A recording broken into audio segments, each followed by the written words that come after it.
देखो, अंग्रेजी में दो शब्द हैं, इंग्लिश में दो शब्द हैं, सिन और सन। सिन का अर्थ हो गया पाप और सन का अर्थ हो गया सूर्य। दोनों शब्दों में एस समान है, दोनों में एस है और एन भी दोनों में है। हमारी पढ़ने लिखने वाली बहनें बैठी हैं, कुछ बालक भी बैठे हैं। दोनों में एस समान है, दोनों में एन समान है। केवल एक अक्षर का अंतर हुआ तो एक अक्षर के अंतर के नाते एक शब्द का अर्थ पाप हो गया और एक शब्द का अर्थ सूर्य हो गया। जहां पर एस के बाद आई आया, मैं, आई अर्थात मैं, अहम आया, वहां पर शब्द बदल करके पाप हो गया। जहां जहां अहंकार आएगा वहां वहां पाप हो जाएगा।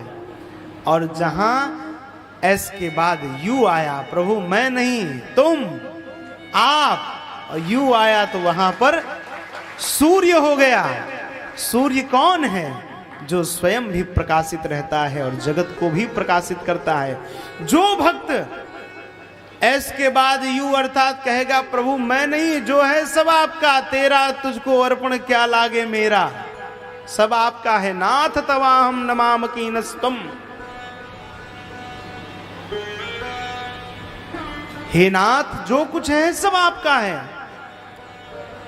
जो व्यक्ति सब प्रभु को समर्पित करेगा वह सूर्य की भांति हो जाएगा, स्वयं भी प्रकाशित रहेगा और अपने समाज घर द्वार को भी प्रकाशित कर देगा। जो है सब भगवान का है। अच्छा, चित्त पे हाथ रख के सोचो, क्या इतना पुण्य है कि हम जगन्नाथ जी में बैठकर कथा सुन सकें? ये तो कृपा है ना उनकी, उनकी कृपा है।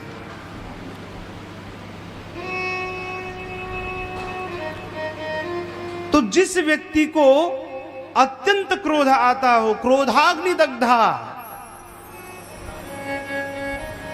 बहुत क्रोध आता हो, जो क्रोध की अग्नि से जल रहा हो, क्रोधाग्नि दग्धा, क्रोध की आग में जल रहा हो, कुटिलाश्च कामिनः, जीवन में जिसके कुटिलता ही कुटिलता भरी हुई है।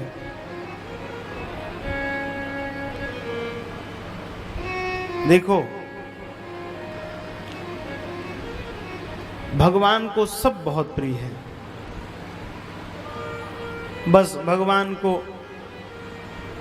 कुटिल व्यक्ति प्रिय नहीं है। सामने तो 4 फीट का चंदन कर ले और अंदर उसके पाप ही पाप भरा है। जो रहो निर्मल चित्त, भगवान कह दिए निर्मल जन मन सो मोहि पावा, निर्मल मन जन सो मोहि पावा, मोहि कपट छल छिद्र न भावा, मोहि कपट छल छिद्र न भावा। भगवान को निर्मल मन का व्यक्ति अत्यंत प्रिय है। और भगवान कह रहे हैं, और कोई नहीं, भगवान कह रहे हैं मोहि कपट छल छिद्र न भावा।